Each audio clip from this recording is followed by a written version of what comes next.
that, reaches out and helps helps companies move forward. Scrolling along the bottom is one of the partnerships we have with Osler that you can come in, book some time, sit down with the four of us, share, and we'll share our knowledge with you. I also want to announce that TNT is opened applications for the next summit. So take a gander at that. If you're interested in raising some capital, I'm sure we'll talk about that a little bit here in during this podcast. But again, enough of talking about us here. I am excited about this conversation. And Rob, Clay, thank you for joining us today. Thanks for having us. Yeah, thanks, Jade. Well, technical difficulties. We're starting a little bit late, but hey, that's I'm sure, everything is run smoothly in your startup. So this is probably odd, right? 100%. The demo gods kicked in. Yeah. You know what? I always love hearing founding stories. I know you guys are, been involved in startups before, founded startups before. I would love to, if you could just, talk a little bit about, how you met, and you decided to found Verano.ai. Sounds good. I guess I can start. Hey, Clay? Yeah, go for it. My entrepreneurial journey started right off the bat, actually. So once graduating from university with electrical engineering, was just fortunate to start consulting right away. So a little different type of a business, obviously, but as a consultant, I was kind of my own dude running a company. But then very quickly started a software company called Swerdelian, and it was early 2000s, so it was really just all about web applications at that time. And assembled a team. We built a whole framework, and we were providing services to clients. And then essentially we sold that to a company called ThoughtWorks out of Chicago. And so right away, then obviously that kind of got bit me, and I was like, hey, this is easy. Let's just do this again. But it turns out that it's not easy. And so Verano is my sixth startup. I'll kind of let Clay talk about the founding story, but essentially Clay and I know each other wasn't through technical, entrepreneurial circles or anything. It was actually just through connections, through wives, essentially, workmates. And we met actually at a multiple sclerosis mountain biking charity event. So that was lots of fun. That was in 2000. So yeah, we've known each other for a long time. Take it away, Clay. Yeah. It's been a minute. Yeah, I made sure I could jump in. So my journey is a little bit different than Rob's, and non-technical to start for sure. Accounting by trade. Moved away from Winnipeg in '96 to Calgary to get a big boy job, and started working as an auditor for an oil and gas company, and did that for a number of years. And then started working for a Japanese company actually that had roots here in Canada that was distributing steel for oil and gas companies, mostly pipeline type material. And obviously did that for a number of years, and then got further and further away from kind of my finance roots. And I think it was around 2004 or so was when I started my first company. Kind of got the bug and the itch on starting something on my own, and ended up merging that company in with an online mortgage brokerage, which was a highly technical venture. And that really was my first taste of technology and how, interesting technology was, the scalability. I liked SaaS-based models. I liked recurring revenue. And so that was around 2008 or so. And then out of that, we spun out another healthcare venture, a virtual healthcare startup. Rob and I did a fintech, which was a failure, but lots of learnings in there. And then, Verano came after that. And then between, I guess, the fintech and Verano was another company that I was basically parachuted into in 2021. As a VP role, just to kind of help with some of their partnerships and sales and a bunch of other areas. Anyway, I took that company over at the end of 2021 when the president left, and we got to work in 2022 just rebuilding it and reorganizing it. And we raised some money, we rebranded, we did a bunch of work. And at the end of 2022, we had an organization acquire us. Our entire kind of founding team at Verano came from that previous firm in different capacities, either full-time or consultants.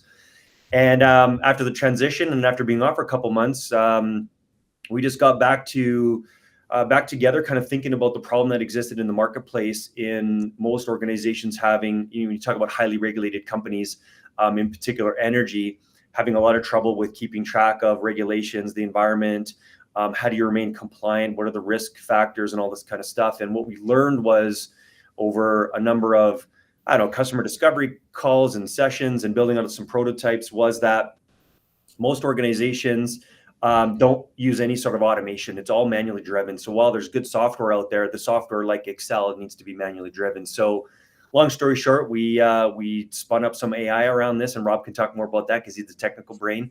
But anyways, wrapped around some AI and different models and techniques that are our own proprietary, kind of technology to assist highly regulated industries, mostly energy right now, in maintaining and managing the very complex world of regulatory and compliance, environmental safety, all that kind of stuff. So we basically, Verano, I think, was a year old as of July 28th.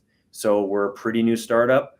My fifth company now. So, we're Rob and myself and the other three co-founders are really trying to take all our learnings collectively and all the beatings and learnings as we've had over the number of years and really apply it in a different way and just try to be very thoughtful in how we move this company forward. Well, I think that's interesting, and I wouldn't mind diving into that and hearing a little bit about what you've been able to take over, let's call it 11 startups that you guys have worked on. Like how has that molded you into, but hopefully not making mistakes in this one, or has it maybe, how I don't even know what, has it helped or has it hindered? Yeah, I'll jump in. I'll just give my 2 cents on that. It's helped immensely, but we're still making mistakes.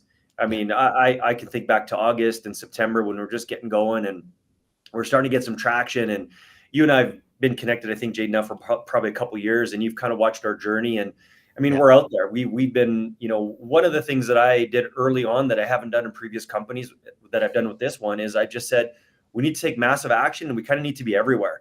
So exposure is key. If people don't know who we are, they're never going to, who we are and use our services. So it's one thing to push out to the market. It's another thing to have the market kind of push in, or pull into us, I guess.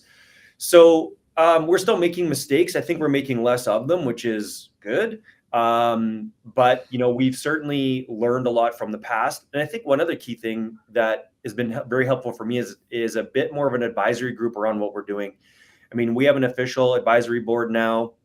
We have 4 people on that.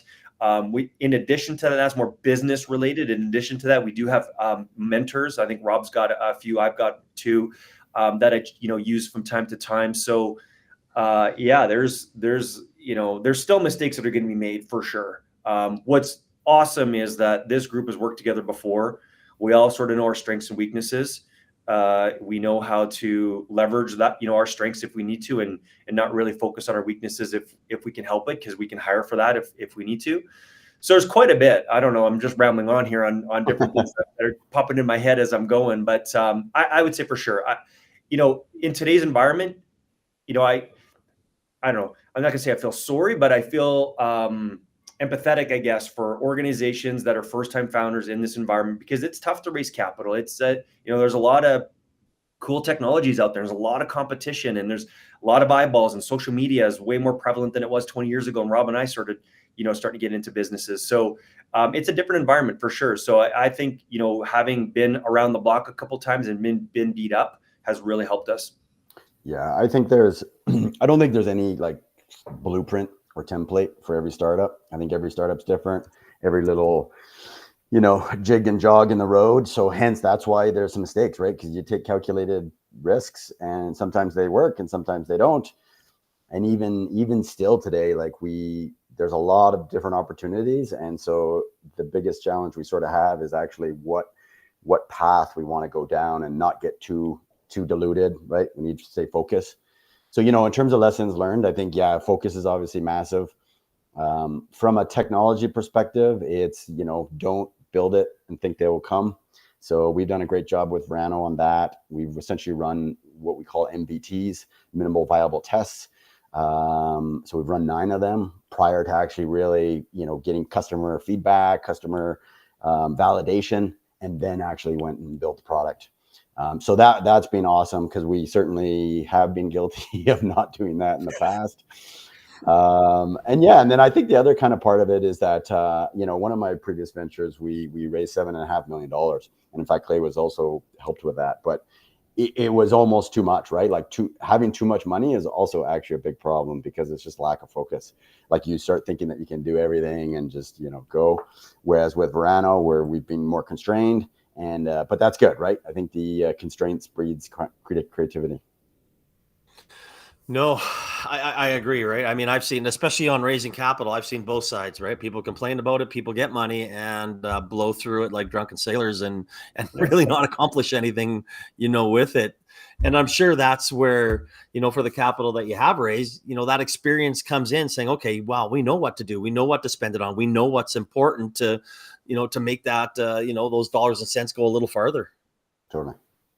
Absolutely. Yeah, I wouldn't even say that we know. I just think we have a better idea, right? Like we still don't know. Like we're still, and as Rob hit it on the head, like every startup is so different. Every journey is so different. And so we're, like I said, and Rob said it too, just really trying to take what our, past, experiences have been collectively, and try not to make some of the stupid mistakes we made in the past. We're still making some, and that's going to happen, but that's okay, right? We just, one of the things I think is just we're bouncing back much quicker too, is that we're not sticking around and wallowing in it and all that kind of stuff. Like we're really coming out of it quick. So we're trying to fail fast, I guess, and be very thoughtful in how we're building out our tech and all that stuff that Rob mentioned. So, yeah. So let's talk about the product a little bit more. I mean, obviously, the world of regulation, I know from being in the crypto world, and it's been a struggle, and nothing moves fast. And in a new industry where we're trying to, well, almost create regulation as we grow and scale in that industry. Obviously, the oil and gas is a little more well, it's been around for a lot longer. So how does the product work, and what I want to talk about some of the industries that you might be able to move into down the road, but please talk a bit about the product. Sure. Yeah. Fundamentally, I mean, we've, as Clay mentioned, we've been doing this for a year now. So AI is obviously a big trend, and every company is saying they're doing AI. But for us, it's legit at our core. We really are an AI first company. But fundamentally, the technology is really about parsing and understanding documents. So hence regulations, internal controls, and then essentially mapping documents together. So the technology absolutely is industry agnostic, as well as even geographic agnostic and even language agnostic. But fundamentally, that's exactly what we do. Is we take documents, we get unstructured, structured, you name it. We basically parse those, break them into their elements. And then sort of the first step is we apply classification. So classification models. So that's the other kind of part about all this, is that it's not just a black box where we throw a whole bunch of documents into some AI models and outspit some answers. Is essentially, we think of it as more of a pipeline. And so one of the first steps of that pipeline is essentially classifications. So given, let's just say, a set of regulations, then is understanding what parts of those regulations are actual true requirements or true obligations. And then, of course, that at that point, then for our clients, that's where they can then review that and approve it. So at each kind of step in the pipeline is some human oversight. So ultimately, we're just really trying to make our clients more efficient and remove sort of a lot of kind of mundane tasks from them and let them focus on more higher level sort of tasks. So once we have the classifications done, then we know what are the actual requirements.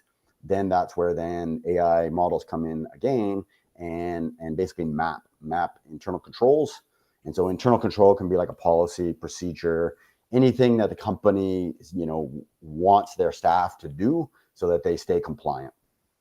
And so given the internal controls, then we basically, once again, they're documents, they're data. And so we break those documents up, but now we actually map them to the internal controls. So this is really where our, secret sauce is, I guess, if you will, is we have the ability to show companies based on the regulations that they're following exactly where their gaps are or how they're looking in terms of their compliance. And so that, as a whole, that's been massive value to them. Was this a really manual process before? All manual. Yeah. Like we jump into companies, energy companies that are still running Excel with massive teams. So you think about environmental teams and safety and health and all these different areas, and they're running on Excel. And there, like I said, there are some other software programs out there that can assist on mostly on the audit side and just really keeping track of things. But from an automation standpoint, to get some of that mundane or menial stuff kind of off these subject matter experts' plates, or the chief regulatory officer, chief legal, or whatever it might be, that's really where we come in and shine, and we take that stuff away. We create this massive efficiency. So these people, these key people in these organizations can focus on what they're there to do, not watch regulations and see what's changed and how did that affect my business today and what fires do I need to put out. Like, we have AI handle all of that for them. And so it's fast forwarding this journey for them. And when we're in chatting with a lot of these companies, like, there really is no such thing as 100% compliance. We like to say, how far in the red are you? Like, how bad is it? Are you really in the red? Or are you just sort of on the edge? Like, are you sort of keeping track of things? And so this is where we can come in and really help them understand. And Rob likes to use the term health check. We do this health check with a company to see where they're at, because things just get missed. A regulatory environment is constantly changing. You think about a regulatory change in one document, or one document changing, let's say, could have hundreds or thousands of changes in it. And so that could kick off all kinds of stuff within the organization. And now that company's bogged down just trying to manage a contaminated sites regulation or something like that. So it gets very tedious in a hurry. And so that's really why we exist, is to take that away.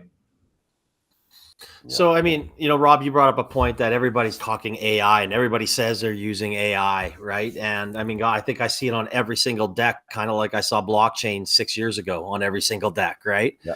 So I guess without giving your secret sauce, are you able to kind of tell how some of it, your technology works and why? I mean, obviously the why is quite easily, in my opinion.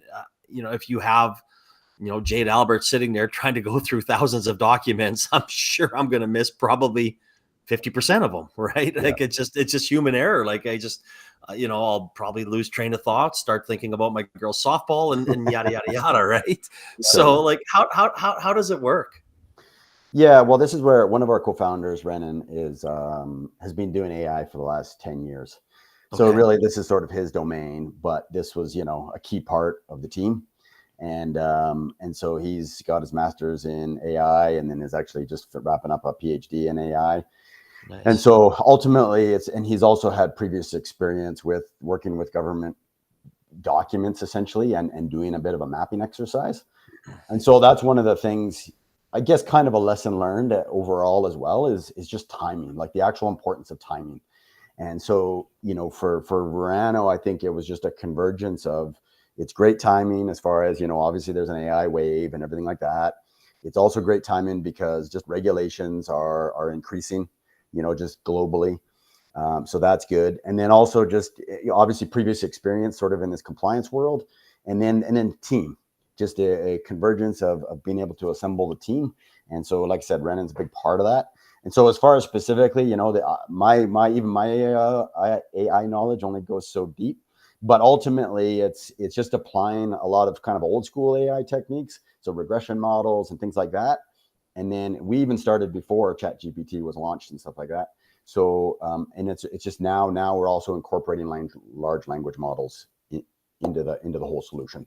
So like I said, so each stage of the sort of pipeline, we have different models that are kind of working. And then ultimately, for example, like when we do identify gaps, that's where then we can take advantage of the large language models and generative AI and actually not just identify a gap, but also suggest, a provision within their internal controls that will fill that gap. Yeah, again, I mean, thanks for sharing that. I mean, I think I even think, to still the average tech person like myself who thinks Python is still a snake. I think, the AI is something that, really, literally blows my mind and to see what it's like. I mean, I use ChatGPT and know a ton of people use ChatGPT, right? And I think most people just saying, "Oh, you're using ChatGPT in your tech," and people are like, "Well, no, we're not," right? Like, totally. Is there some education, like when you're out there and talking to some of these companies, to tell them how actually AI works and how it can help them during this, or do you think they just nod their head and say they get it, or do you think they're clueless? I think that's one of the really powerful things about ChatGPT and thing is that you don't have to necessarily explain it. The instant that you start using it, you sort of see the power of it. So I think for us, most of it is that clients and companies get it. They can see the power. They've already got a glimpse of the power of it. Okay. And then now it's just us demonstrating, the results. Then they're sort of convinced. So we never have to go too deep. Okay. Definitely most clients and individuals think that we, by default, that we're just a ChatGPT wrapper. So there's definitely a little bit of education of like, okay, this is not just a ChatGPT wrapper. And we have, multiple models at all different stages of our pipelines, and there's proprietary ones and all this kind of good stuff. But for the most part, convincing them of the value has actually been one of the easiest parts. Oh, I would imagine there is literally a number that you can attach to this for dollars and cents. Yeah, 100%. Yeah, and just to add to that, what we're seeing is organizations, and I chatted with one just yesterday, and they went through a pretty deep dive on what they call their digital transformation strategy, and their workforce. They have about 25 or 2,600 employees. Around 6% or so is under 30, and 35% are retiring in the next 5 to 10 years. So they're freaking out because they can't get people to work at their company. Now, fossil fuels or fossil fuel based companies, the younger generation, obviously there's some weirdness around maybe working for a company like that today. And if it's a renewable or something like that, it's probably a lot easier. So this organization is going, well, how are we going to get more people? And they've come to the reality, and as have many others, that the only way really to kind of get out of that hole is to use technology, and get people working on higher value work. And so that's exactly where we can fit. So for us to come in and say, hey, use this tech, this is the efficiency we'll create for you. Here's the, some of the tasks that we'll take away, the stuff that you just don't need to be looking at day to day, allows them to very quickly wrap their heads around an ROI. And this is where now we can get buy-in from C-suite. It obviously reduces risk and a bunch of other things. So the storytelling is becoming easier. Let's just put it that way. When you were in with these organizations.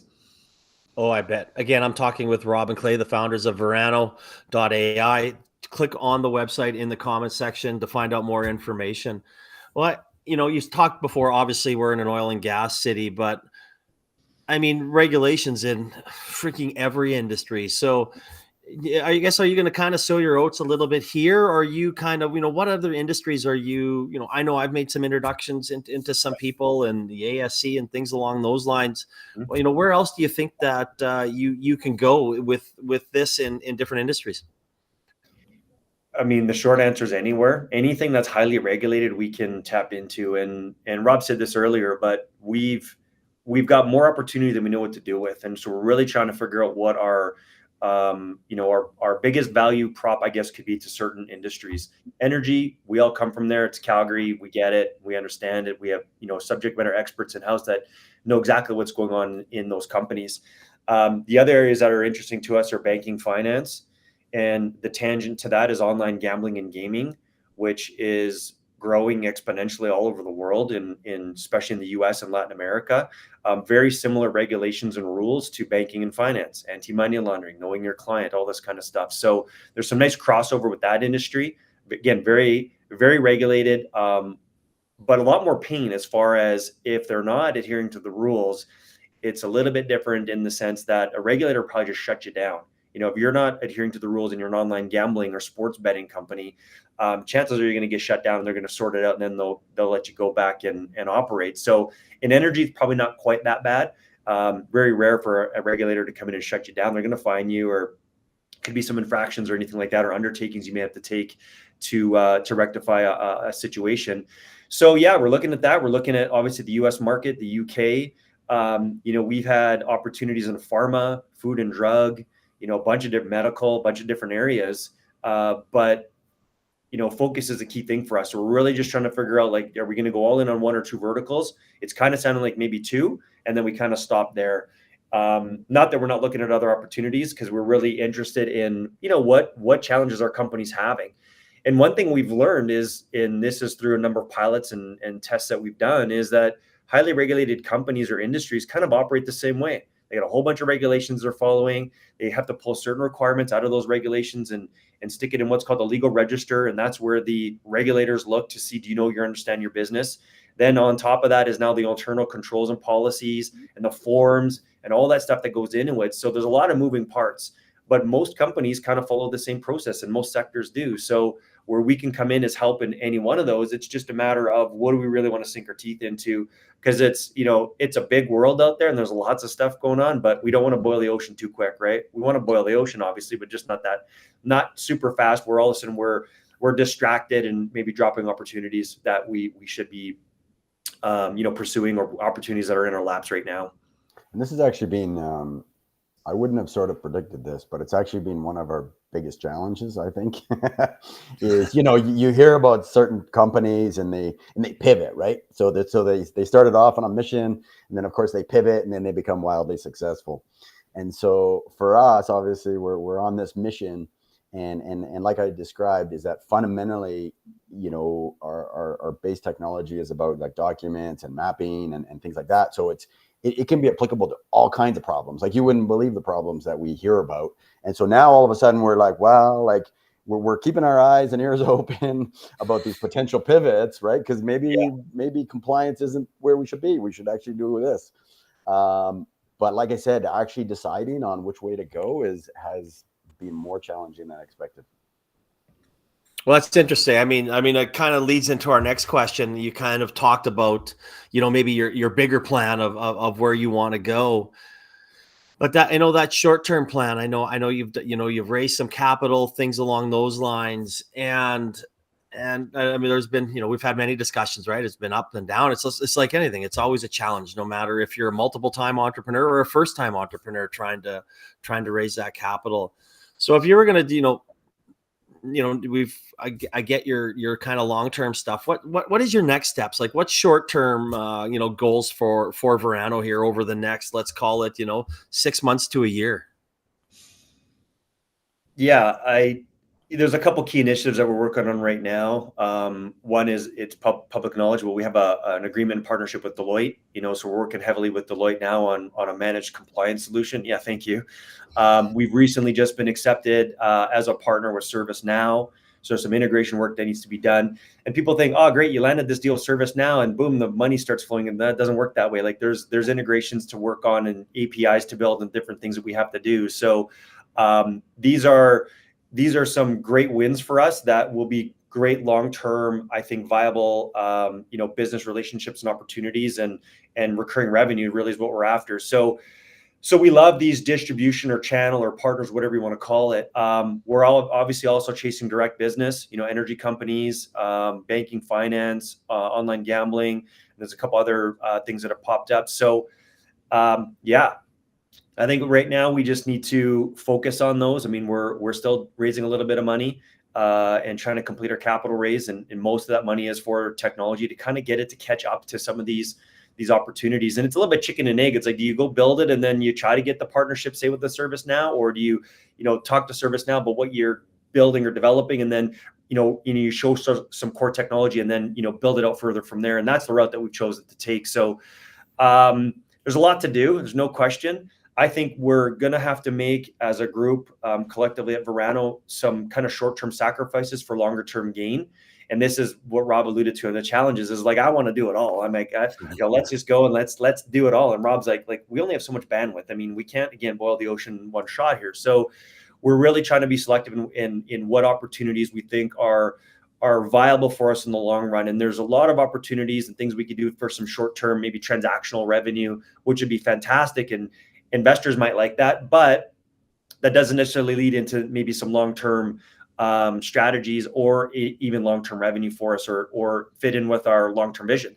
So these are things we're sort of wrestling with right now. And I think we know what we need to do. We can kind of feel it in our gut that we need to turn away some of these short-term opportunities for that long-term gain. But yeah, we're very focused on our partnerships right now. We want to make sure that they absolutely love us and we love them, so that we've got something there that lasts a long time. And we're looking at, like I mentioned earlier, foreign markets. USA is a big world. Energy alone down there, just Texas, is 10 times Canada. Like, it's huge. So you look at that and you look at Canada. So that's obviously on our radar. And then the UK. And so what we like is environments that have very similar regulatory kind of functionality, I guess, to what we have in Canada, US, Australia, UK. So those areas we can get our heads wrapped around pretty quickly. Going into China or India, let's say, or somewhere else in Asia, like, we don't understand their world. So it'd be really tough for us to do that. Not to say we won't ever get there, but I mean, ultimately we want this to be sort of an open API type of structure. If we can get there, it's kind of our BHAG. We may never get there because that's a pretty big requirement or ask, I guess, of our tech side, but we're pushing forward, in all these different areas. Yeah, and I love that answer because you've got 11 startups between you guys, and you're still. I think this is a lesson for everybody to say. You know, even you got all this experience and all this wealth of knowledge, you're still trying to figure it out. Mhm. Not no no no not figure it out might be the wrong word, but I just like, I think that's something for anybody that's listening to say that it doesn't matter how many times you've done this. There's still many ways to move forward. 1,000%.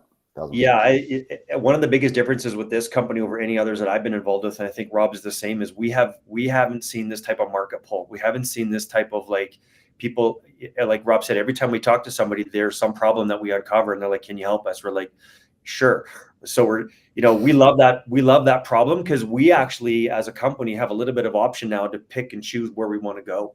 And previous firms, like you're pushing hard into the market, not that we aren't, but it's just a different feeling. So that's been very encouraging for us as a group to go, wow, like we almost need to cool our jets here a little bit because we can't take it all on like we want to, but we just can't. No, for sure. Again, if you're wanting more information on Verano, just Verano.ai, click on the website in the comments section. And that really kind of leads into the next question. And I mean, this is something I've asked, almost 350 times. And you two are by far the most seasoned entrepreneurs I've had on this show. So I'm pumped about listening to your answers. So I guess we'll start with you, Rob. If you had one piece of advice for a startup or entrepreneur, what would that be? Yeah, I think that just accept that it's going to be a struggle. And so, don't try to fight it and don't say why. It's just accept that it's going to be a struggle and just grind every day. That's it. Oh, it is a grind, that's for sure. Clay? Yeah, I mean, I've got a similar answer. I think just being persistent, it's going to be hard and you're probably gonna have to put in more effort than you actually realize, but be persistent with that. You're going to get no's, you're going to get yeses, you're going to get everything in between, but it's part of the journey. And you kind of have to sort of almost like pre-accept that things are going to happen before they happen. And so when they do, you're not caught off guard or you're not surprised. And then lastly, I mentioned this earlier, but when there's setbacks, one thing that I've been trying to get better and better at is not wallowing in these setbacks for too long. I mean, they're going to happen. And if you sit around and you're depressed about a no because an investor said, you guys suck or whatever, you can't wallow in that for too long. Like you got to get out of it quicker. And I think that's a key piece to entrepreneurship is being able to bounce back quickly. You sit in it too long and you're going to start to lose momentum and all kinds of problems can happen. So that all sort of wraps into the persistency and the grit and the grind, I guess. 100%. No, absolutely right. And like I said, I mean, you always, every time we say it's going to take twice as long and twice as much money, right? Almost as you think that it's going to do, right? Yeah. And I know, it's funny as I've been, evolving into a kind of a small time investor and doing it for almost 9 years now. I'm going to say investors suck. There you go. Oh God, it's just sometimes it's been an interesting world for me to learn that over the, especially since TNT has started and really diving in the last 5-ish years. Yeah. But yeah, that's a whole different world and whole different can of worms. And I should probably just have a conversation on that, bring on a bunch of investors and a bunch of startups and just say go. Like you said, all, say it's going to be graphic, only F-bombs, only swearing. Let's get the truth out here of what people really think rather than saying, oh, no, thank you for your time. And, hopefully we can do something in the future. Yeah. No, that's why we actually really appreciate the Startup TNT's model because it's different, right? We've even now we come across a lot of different investors and they claim to be angel investors, but they instantly start asking about, okay, revenue and traction and all of these kind of questions that really put them more in like a VC stage, right? Almost. So I really do think from Alberta perspective, that's the little gap that I think we see is just a really strong sort of angel network to help, those pre-seed type stages of getting these companies off the ground. But at the same time, I'm also, obviously I'm born and raised Calgarian, but so over the last, 5 years, I've been super encouraged to see companies like Solium and Benevity and things like that stay in Calgary versus getting acquired. And then within a couple of years, they get shut down. Because I just think we need that sort of critical ecosystem. It just all feeds and builds on itself. Yeah, I mean, I only invest through TNT, and I think, I mean, this is my personal opinion, and I shout this from the mountaintops whenever I'm speaking anywhere, is they have done more for the angel startup world. And it's 14 million into 105 companies now in the last 5 years. I mean, that is something that wasn't there before, and they've put Alberta on the map more than big VC firms and things like that, and realize that there are a ton of good companies here, a ton of great founders. And this one's for you, Clay. It's about fucking time that people are noticing this. I love it. I appreciate that. Yes. Awesome. We were honored to make the top 5. Disappointed we didn't win it, but there's some, like you mentioned, there's some great companies and great competition. So we're just honored that we made it, that far, and we had the opportunity to pitch against, some heavy hitters. And so sadly we didn't win the grand prize, but that's okay. I mean, we got a lot of recognition from it, some exposure, and shit happens. Yeah, absolutely. Absolutely. Yep.